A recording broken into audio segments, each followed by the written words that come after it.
One of the strangest parts of a spiritual awakening is that it can make you feel incredibly alone.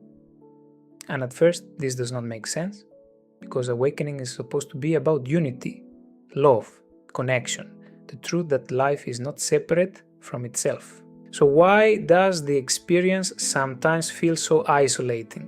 Why do you start feeling distant from people you used to feel close to? Why do normal conversations suddenly feel empty? Why do you look at your life, your relationships, your routines and feel like something no longer fits? This can be very confusing, it can even be scary. Many people reach this point and think, maybe something is going wrong with me. Maybe the spiritual path is taking me away from the world. Maybe if I continue, I will lose everyone. But I do not think this is what is really happening. In many cases, awakening is not creating loneliness. It is revealing a loneliness that was already there. It is making you conscious of a kind of disconnection that existed before, but that you could not fully feel because you were moving through life on autopilot. Before awakening, we often accept many things as normal. We accept conversations that never go very deep. We accept relationships where almost everything is understood through habit, roles, convenience, or shared history. We accept a way of living where people are close in a practical sense, but not always close in the soul. You can see someone every day and still not feel truly met by them. You can have dinner with your family, go out with friends, answer messages, work with people, and still feel that something essential is missing. But if you are not very conscious of your inner world, you may not notice the pain of that. You just keep going. You say, I am fine. You smile when it is expected. You speak about safe things. You hide the parts of you that feel too intense, too vulnerable, too strange, or too honest. And because many people are doing the same thing, the whole structure seems normal. It looks like connection. But often, it is a very thin version of connection. Contact, habit, social functioning. Real connection is different. Real connection allows truth to be present. There is room for emotion, for silence, for honesty, for not having everything under control. There is a sense that your soul can breathe. When awakening begins, you start to feel the difference between these two things. And once you feel it, you cannot fully unfeel it. That is why the old life can suddenly seem so lonely. Not because everybody changed overnight, not because your friends or family became worse people, not because spirituality is punishing you. You are simply becoming more sensitive to what is real and what is not. A conversation that once entertained you may now feel flat. A relationship that once gave you identity may now feel restrictive. A place where you used to feel comfortable may now feel emotionally empty. This does not mean you need to reject everything. It means your soul is asking for more truth. And that is not a small thing. Most of the world is not organized around truth. It is organized around performance. We learn to be useful, polite, productive, attractive, successful, agreeable. We learn how to manage impressions, avoid conflict, and keep the machinery of life moving.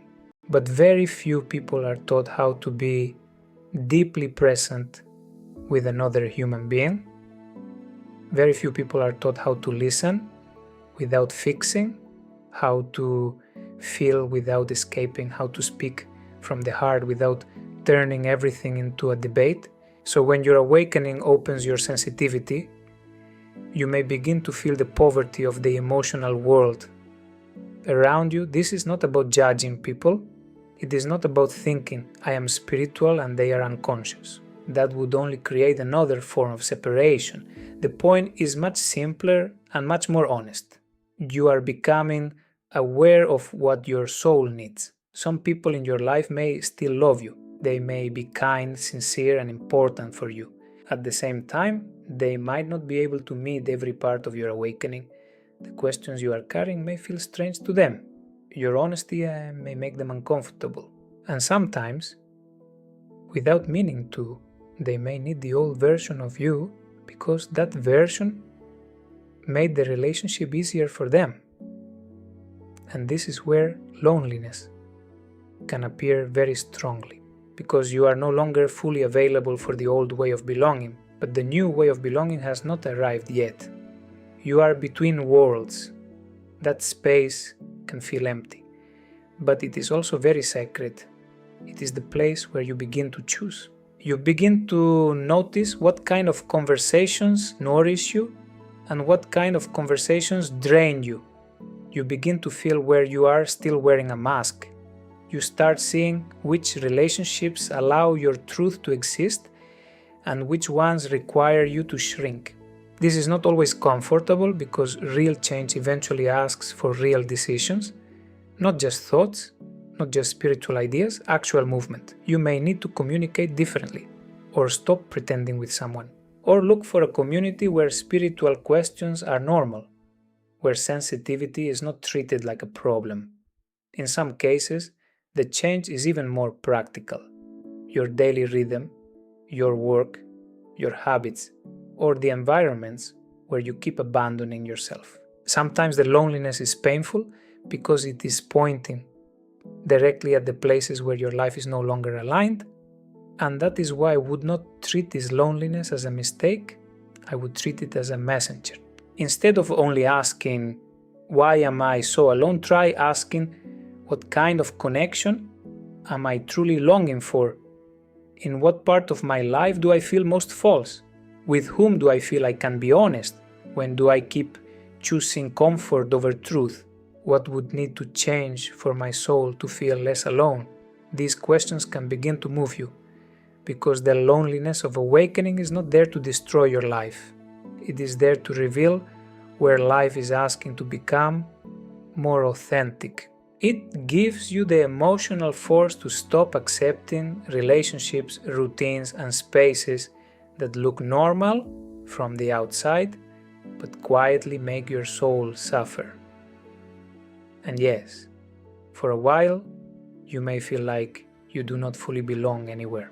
The old world no longer feels right. The new world is not fully built. There is uncertainty in that. There is grief in that. But there is also a beginning.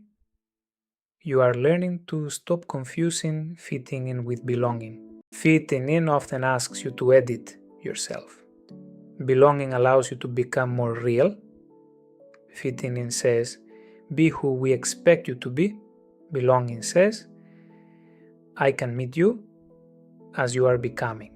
That is the kind of connection your awakening is calling you toward. Not isolation, not superiority, not rejection of the world. Something much more grounded. A life where your relationships have more truth. A life where love becomes a real priority, not just a beautiful idea. A life where your sensitivity has space. A life where your soul does not need to disappear in order to be accepted. So if you feel alone in your awakening, do not immediately assume you are failing. Something in you may finally be becoming honest. A numb part of you may be beginning to feel again. The part that adapted to a false life may be starting to say, I cannot continue like this. That is painful, but it is not wrong. It may be the beginning of a more authentic life. Listen to the loneliness. Do not romanticize it, but do not hate it either. Let it show you where you need more truth, more courage, more honest connection, more love. One day you may look back and realize that this loneliness was not the end of connection. It was the doorway into a deeper kind of belonging. If this video speaks to what you are living, like it, subscribe to the channel and leave me a comment. What kind of connection is your soul asking for now? And if you want to walk this path with others who are also choosing a more authentic life, you can join our free WhatsApp community. The link is in the description. I wish you so much courage, and I will see you on the path.